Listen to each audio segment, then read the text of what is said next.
brasileiras do que como esposa do responsável. Isso é o que foi revelado, né, nos novos dados do Censo 2022 sobre composição familiar, divulgados na última semana pelo Instituto Brasileiro de Geografia e Estatística, o IBGE.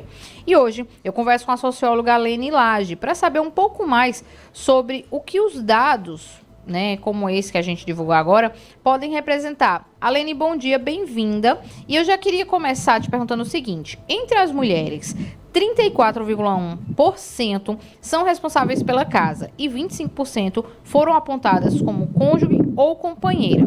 Isso é uma conquista para as mulheres ou é um dado preocupante? Bom dia, Laís, e bom dia, ouvintes da Rádio Cidade. Sim, eu considero que é uma boa notícia, né? Isso é resultado também de muitas políticas já a partir dos anos 2000, principalmente até 2010 e na sequência, são políticas voltadas para a mulher, por exemplo, políticas de creche. Creche é muito importante porque ela abre espaço para a mulher trabalhar. Também o acesso que a mulher teve nas últimas 2 décadas à educação também prepara a mulher para o trabalho. Outro dado relevante é que as meninas, as mulheres, elas estão casando mais tarde. Então, elas primeiro entram no mercado de trabalho e depois vêm realizar o seu casamento. Isso faz com que elas já experimentem também o próprio ganho, o ganho do sustento e a sua renda. Todos esses fatores, eles contribuem para que a mulher, ao entrar numa relação de casamento, ela não entre mais na perspectiva de ser dependente, de ser dona de casa, o que é uma coisa muito importante, mas também ela quer o seu lado do trabalho, o seu lado profissional. Então, isso vai aparecer nos dados do censo, depois de mais de 2 décadas de políticas voltadas para as mulheres, capacitação profissional, até mesmo as mulheres das classes mais populares que recebem capacitação profissional, às vezes de manicure, de boleira, até mesmo de costureira, cabeleireira, elas têm uma renda importante porque são atividades que estão presentes no dia a dia. Então, muitas mulheres, muitas mesmo, têm de fato sido a mantenedora da casa, a que gera maior renda. Alene, só para a gente continuar, tá? Eu pedi que se você pudesse abrigar um pouquinho mais do vento para diminuir o barulho, fica legal para a gente conversar. E a pergunta que eu faço a você é o seguinte: a gente avançou, né? Tivemos essa mudança, essa virada aí nos dados, mas o que é que a gente precisa para hoje, né, em termos, por exemplo, de políticas públicas, para garantir que essas mulheres, né, supram as necessidades desses lares, mas também que elas continuem sendo independentes, conseguindo bancar a sua família, os seus filhos, a sua vida. O que é preciso em políticas públicas ainda hoje para que isso continue? A primeira coisa que eu diria é educação, né? Quanto mais formação a mulher tiver, mais possibilidades ela terá de avançar numa vida profissional, numa carreira profissional. É muito importante para as mulheres terem sua vida familiar, terem seus filhos, mas principalmente ter a sua vida profissional, sua atividade de trabalho que possa possibilitar ganhos, que ela possa se sentir com autonomia para levar sua vida adiante. Então, todas essas questões são importantes. Então, o que precisa? Tem que ter constantemente, permanentemente, políticas públicas voltadas para a profissionalização das mulheres, voltada para a educação, a creche, como eu falei, atividades esportivas. Então, tem que ter apoio às famílias, às mulheres, na luta contra a violência doméstica. Então, todas essas questões são importantes, porque a mulher vive no conjunto da sociedade de forma integral. Então, não seria só educação, não seria só trabalho, não seria só segurança, mas um conjunto de políticas públicas que ela pudesse desenvolver sua vida plena, a vida profissional, ter a sua geração de renda, principalmente para que a mulher não se submeta a nenhum tipo de violência doméstica.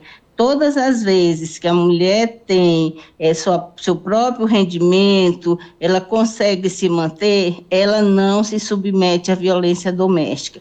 Então, para que a mulher tenha uma vida digna e segura, ela precisa de todas essas questões, mas principalmente do seu trabalho e da geração da sua própria renda. Porque quando a mulher ela tem renda, ela não se submete à violência doméstica e nem o seu marido ou companheiro produz violência doméstica sobre essa mulher, porque sabe que ela não iria se submeter sem nenhum tipo de reação quanto à violência. Então, é preciso ver a mulher como o centro da sociedade, porque a mulher que ela é o eixo da família, é só lembrar quantos homens abandonam as mulheres e como cada vez mais as mulheres sozinhas estão sendo chefe de famílias.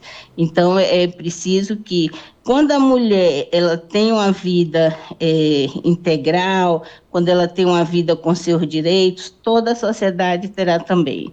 Então, é um cuidado permanente com a vida das mulheres numa sociedade, para que a sociedade, de fato, seja considerada uma sociedade desenvolvida. E assim, você falou em educação e educar também as novas gerações para que eles respeitem as mulheres, né? E respeitem esse direito da gente trabalhar, da gente ter o nosso próprio dinheiro, da gente ser independente, porque a gente vê muitos relatos, principalmente na internet, né? De mulheres que, quando estão namorando, o homem é uma coisa, quando casam, ele não quer que ela trabalhe, e aí isso acaba refletindo nos filhos, e é um efeito dominó, né? Vai refletindo em várias gerações, coisas que a gente via na época das nossas avós e que hoje não é tão presente, mas a gente precisa continuar trabalhando, né, para que as novas gerações respeitem os espaços que a mulher deve ocupar, né, Alene? Isso mesmo. É por isso que a educação voltada para a mulher ou voltada para as relações de gênero iguais, equitativas, elas precisam, de fato, ser iniciadas desde a criança, porque a criança ela tem que acostumar e tem que aprender e tem que ter isso o tempo todo em sua vida, que o respeito às mulheres é um princípio de vida, né? Então, se a mulher ela não vê isso em casa, ela não vê isso na escola, ela não ouve isso nos seus grupos em que participa, ela vai entender que é possível fazer tudo com a mulher. Então, por isso que a educação é assim, é um eixo estruturante da criação de valores numa sociedade e principalmente para a educação das mulheres, para que elas entendam que, em termos de dignidade, de direitos, de possibilidades de vida, as mulheres podem ser o que quiserem, qualquer profissão, podem ter sucesso profissional, isso pode estar aliado à sua vida de estudo, à sua vida de família. Então, é preciso que as crianças, as meninas, mas também os meninos, eles possam ser educados como relações de gênero, relações de respeito, igualdade entre homens e mulheres, sejam um valor na sociedade. Então, isso tem que estar presente na casa, tem que estar presente na escola, tem que estar presente na igreja, tem que estar presente nas relações do bairro, para que a sociedade toda possa se constituir como uma sociedade justa. É isso que a gente vê nos países nórdicos, como Finlândia, Noruega, as relações de gêneros equitativas entre homens e mulheres é um valor social. É por isso que lá não existe violência doméstica.